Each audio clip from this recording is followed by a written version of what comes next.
Bonjour à tous et bienvenue dans cette nouvelle vidéo. Alors aujourd'hui on va voir ensemble comment faire de la gestion locative dans Airtable. On va voir comment structurer la base de données, mais aussi quelles intégrations on pourrait venir greffer à cette base de données pour pouvoir faire vraiment une gestion locative efficace. Donc si c'est un sujet qui vous intéresse, je vous invite à rester avec moi et on se retrouve juste après.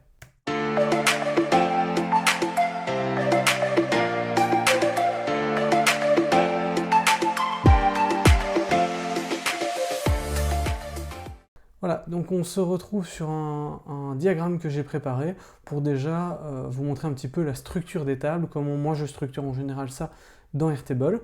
Donc on va parcourir les différentes tables, on va voir les relations qu'on a entre les tables et ensuite on verra sur la partie droite toutes les intégrations qu'on pourrait venir y greffer. C'est plutôt une idée de base sur ce que vous pourriez faire, mais évidemment tout ça est 100% flexible. La première table, en général, ce sont les propriétaires. Donc le propriétaire, c'est une personne physique ou morale qui détient un actif immobilier. Donc ici, le propriétaire, en fait, il n'est pas propriétaire directement du bien. Il y a ce qu'on appelle des quotités, donc il possède des quotités dans un bien immobilier. Ensuite, donc les quotités, simplement, pour ceux qui ne seraient pas familiers avec le langage immobilier, les quotités, c'est le pourcentage en fait, de parts qu'on a dans un immeuble. Ensuite, le bien contient des unités. On distingue ça parce que si par exemple vous avez acheté juste un appartement, le bien, eh bien c'est l'unité en fait, puisqu'il y a seulement une unité qu'on peut mettre en location au sein du bien. En revanche, si par exemple on a un immeuble de rapport avec plusieurs appartements, eh bien on va avoir un bien, on fait l'achat d'un bien, mais on va pouvoir mettre 4 éléments en location. Et donc au niveau de la base de données, on a vraiment besoin d'avoir cette distinction-là, en tout cas si on veut remonter aussi haut jusqu'aux quotités, puisqu'on a 100% de quotités dans un bien, par exemple, mais on a 4 unités locatives qui pourront être louées à 4 personnes différentes. Donc c'est ça la distinction entre bien et unité. Ensuite, une unité, quand on va la mettre en location, eh bien, elle va intéresser des candidats. Ces candidats, souvent on va vouloir les stocker pour simplement savoir qui a postulé, on va dire, pour devenir locataire de cette unité et garder ses coordonnées pour pouvoir, quand on organise par exemple les visites, recontacter toutes les personnes en une fois. Une unité, elle est aussi référencée dans des baux, puisque on va louer cette unité, donc on va faire un bail entre un ou plusieurs locataires et l'unité en fait. Ça va faire le lien entre les deux, c'est le contrat qui les lie. Donc un bail va être signé par un locataire qui sera donc, on va dire, un candidat à l'origine. Un des candidats va être transformé en locataire et ça va donner naissance à un bail. Ensuite, les baux, ils vont générer ce que moi je vais appeler des loyers. Donc c'est chaque mois, il y a un nouveau loyer qui va être généré relatif à un bail. Donc pour le bail, je ne sais pas, une unité qui s'appellerait Van Kalken, eh bien on va avoir Van Kalken, septembre, et le montant. Van Kalken, octobre, novembre, décembre, etc. Pour chaque mois. Et ça va nous permettre de suivre efficacement les loyers qui ont été payés. Ensuite, évidemment, on va avoir des paiements entrants. Donc c'est-à-dire que les locataires vont faire des paiements qui sont entrants si on se met du point de vue du gestionnaire locatif. Et donc on va recevoir ces paiements et ces paiements, on va venir les réconcilier en fait avec des loyers. Donc la plupart du temps, ça va être des paiements qui ont exactement le même montant que le loyer, donc on va pouvoir les lier.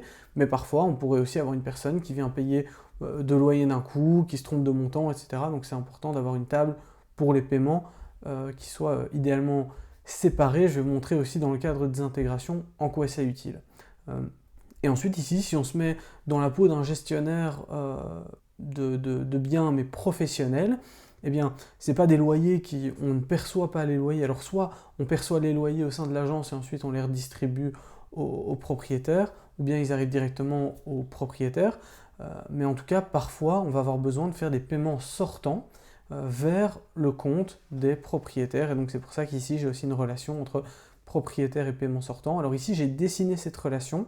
En réalité, elle est implicite puisqu'elle découle des paiements sortants, viennent des loyers, les loyers viennent des baux, les baux viennent des unités. Donc quand on connaît l'unité, eh bien on connaît le ou les propriétaires. Donc on n'a pas besoin d'avoir cette relation-là entre les deux, mais c'était juste pour que visuellement ce soit plus clair.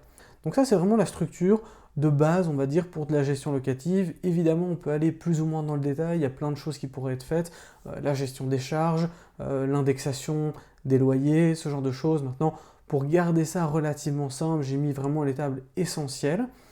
qui nous permettent de gérer ça, en tout cas efficacement, on va dire, lors d'une première version. Ensuite ici, au niveau des intégrations qu'on pourrait installer, ça c'est des systèmes que j'ai déjà mis en place chez des clients, c'est par exemple de la notification aux propriétaires. Donc ces notifications, ça pourrait être on a bien reçu le loyer, on n'a pas reçu le loyer, on a besoin de faire telle réparation dans un bien, etc. On pourrait notifier ces propriétaires de manière automatique quand un événement se produit. Au niveau des candidats, ça c'est vraiment la partie qui est la plus intéressante quand on fait de la gestion locative, puisque la gestion locative c'est très très chronophage. On va mettre une annonce sur des sites immobiliers, donc en Belgique ça va être ImoWeb en général, en France Se Loger, Le Bon Coin ou encore d'autres plateformes. Et une fois qu'on va mettre le bien en ligne là, on va recevoir des dizaines, voire des centaines de candidatures et on va devoir trier tout ce volume. Alors déjà, on va vouloir stocker ces personnes à un endroit juste pour bien se rappeler de qui a postulé, qui est-ce qu'on a appelé, qui est-ce qu'on a déjà qualifié, qui est-ce qu'on sent ou qu'on sent moins.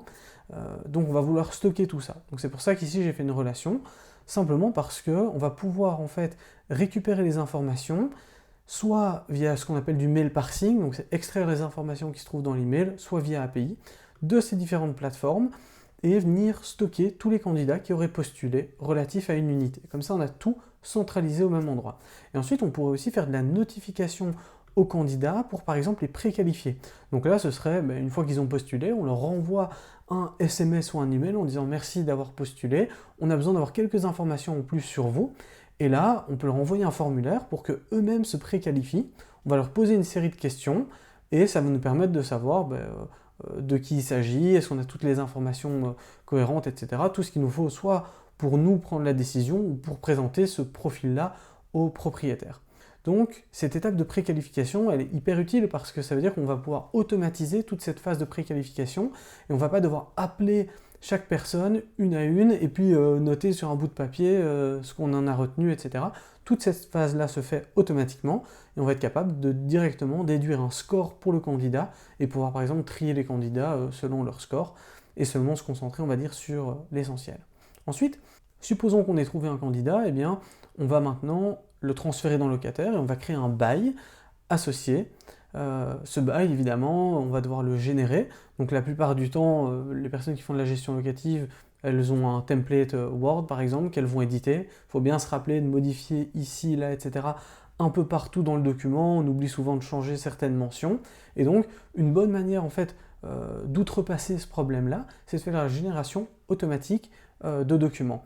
Puisqu'ici, ça veut dire qu'on aurait un template spécifique qui est préfet pour un bail, par exemple, d'un appartement, et on va avoir des zones à remplir, et c'est le logiciel lui-même qui va aller puiser dans Airtable et injecter ces variables directement dans le contrat. Une fois qu'on a le contrat, on va pouvoir le générer en PDF et par exemple l'envoyer automatiquement aux locataires et aux propriétaires ou à nous-mêmes simplement pour faire de la signature électronique.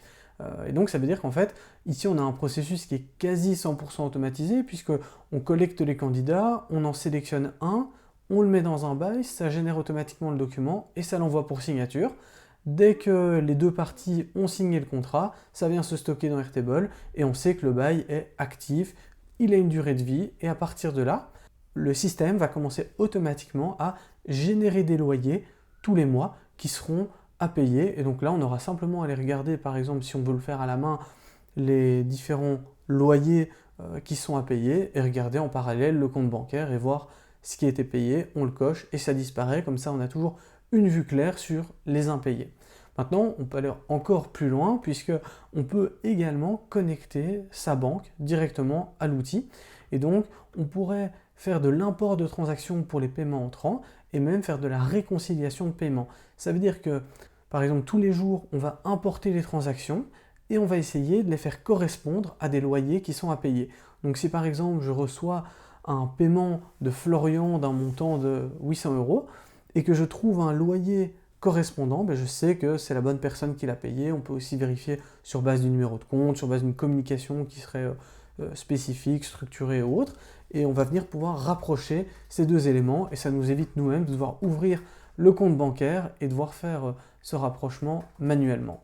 Et idem pour les paiements qui sont sortants, on va pouvoir directement calculer en fait le montant qui est à payer au propriétaire et générer ce qu'on appelle des enveloppes SEPA, c'est-à-dire des espèces de fiches de paiement pour faire directement un paquet de 10 ou 15 ou 20 virements à faire et l'envoyer à notre banque, et c'est la banque qui va faire les 20 virements directement pour nous. Et alors, le dernier point, c'est éventuellement faire de la génération automatique de quittances. Donc, dès qu'un locataire a payé son loyer, on peut directement lui générer sa quittance, qui peut être utile dans certains cas. Donc ça, c'est pour, on va dire, un bref aperçu du système et comment, moi, en général, j'ai conçu ce genre de système dans Airtable. Et ici, j'en ai un exemple. Alors, j'ai un exemple qui ne comprend pas tout ce que je viens d'évoquer ici, mais je vais déjà commencer par vous montrer les différentes tables. Donc ici, on a des propriétaires, des comptes bancaires, des quotités, qui sont donc les pourcentages de propriété dans différents immeubles. Ensuite, des biens, des unités, des baux, des occupants qui donc qui font partie des baux.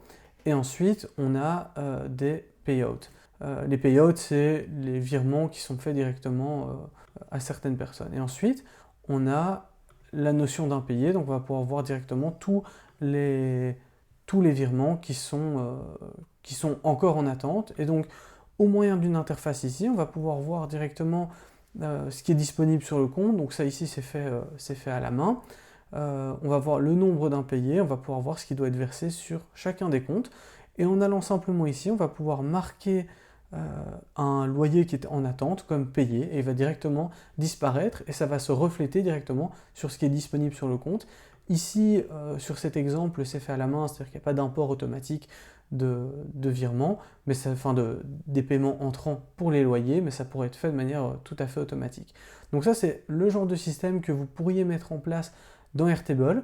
Donc si c'est le genre de solution qui vous intéresse, n'hésitez pas simplement soit à laisser un commentaire si vous avez des questions, ou directement à nous contacter via le lien qui se trouve dans la description. Et puis sinon, je vous dis à la prochaine fois pour une nouvelle vidéo.